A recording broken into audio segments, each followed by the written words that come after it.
So much of that about the high street, haven't we?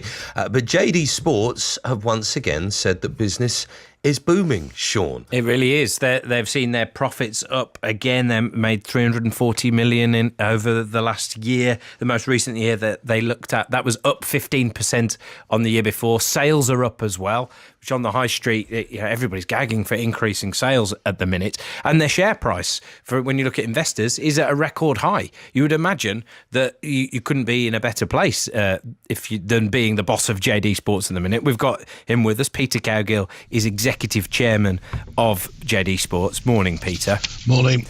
Peter, what is it about the world of trainers and sports fashion right now that means business is booming? Well, in our particular field, we're quite segmented in what we offer, but there's been a general movement over a number of years now, really, but in particular the last 2 or 3 years, towards lifestyle changes and inner urban living. So it's a change in culture as much as a change in dress style. When you say lifestyle changes as well, one thing we're talking about a lot on 5 Live Breakfast at the minute is people's approach to being more environmentally friendly and more sustainable. JD Sports doesn't have the greatest record on that, does it? I mean, it was named as one of 6 fashion retailers singled out by MPs to not be doing enough when it comes to the environment. Yeah, it was. Is that fair? No, I don't think it is fair, because that particular survey named certain providers, whereas we use alternative providers. With our consumer base, as you can imagine, there's a lot of millennials and Gen Zs. We have to stay in tune, and we've made very, very conscious efforts towards that, and would welcome any review in that respect, because we think that we compare favourably with most. Well, yeah, I mean, on this report from MPs, I mean, there's many different things that they point out. They say, for example, that unlike there are 6 companies named, including Sports Direct and Boohoo as well, but Sports Direct and Boohoo, they say, use recycled material in their products. They say JD Sports doesn't use recycled material. None of them use organic or sustainable cotton as well. No, JD Sports, 90% of its goods are sourced from major global brands, over 90%. And they are at the leading edge of all ethical sourcing.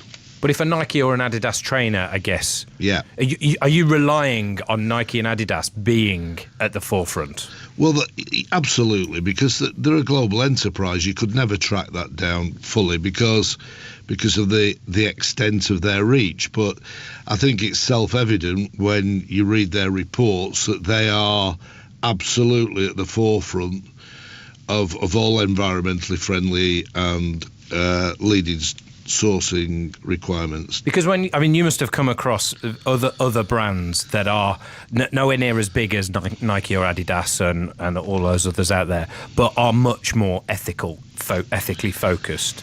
We've been looking this morning about Veja, Pozu, For Your Earth, Etico. These are all brands that a lot of people won't have heard of, but actually when you look at their business models, they're set up in a way that is much more sustainable.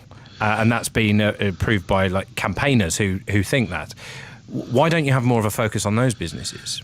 Because we're servicing a wide-ranging consumer, and the brands that we serve are those global brands, and they are the leading initiators of ethical sourcing. But you're relying on that, aren't you? I mean, absolutely. I mean, Nike turnover 40 billion. They're completely global. But the biggest sellers, I mean, Amazon are the biggest retailer in the UK, and they came out pretty much the worst on this report by MPs, because Amazon are the biggest and they have the biggest sales. I don't mean it like that. I mean that you couldn't track down every sourcing. Every place of sourcing Nike product, but what I'm saying is, if you read their disclosure their policies, They are absolutely at the forefront of it. They have to be because of the consumer with whom they connect. But other than outsourcing, then, effectively, the sustainability of your products by just relying on the big brands to do right. I mean, your report's out today. It's 52 weeks results and fantastic sales. Performance on the high street way better than many other retailers. It's been a real success story on the high street, and consumers clearly a big supporters of JD Sports. But there's no mention in your report at all about a sustainability plan or a climate change plan. There is in the annual report. We wouldn't put it in a preliminary results announcement. But even though MPs have pinpointed JD Sports as one of six, alongside Sports Direct, TK Maxx, Amazon, but it's only 6 retailers. There are many other retailers like ASOS, Primark, that have come out.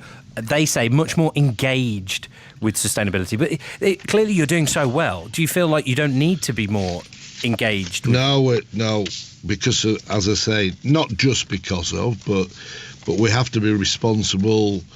We're a growing business on the high street. We have to take our responsibilities seriously.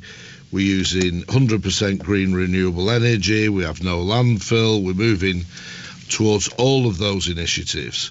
So, we're here to stay. So this is a movement that is positive for the environment and positive for us. Is there one area you think you're going to be making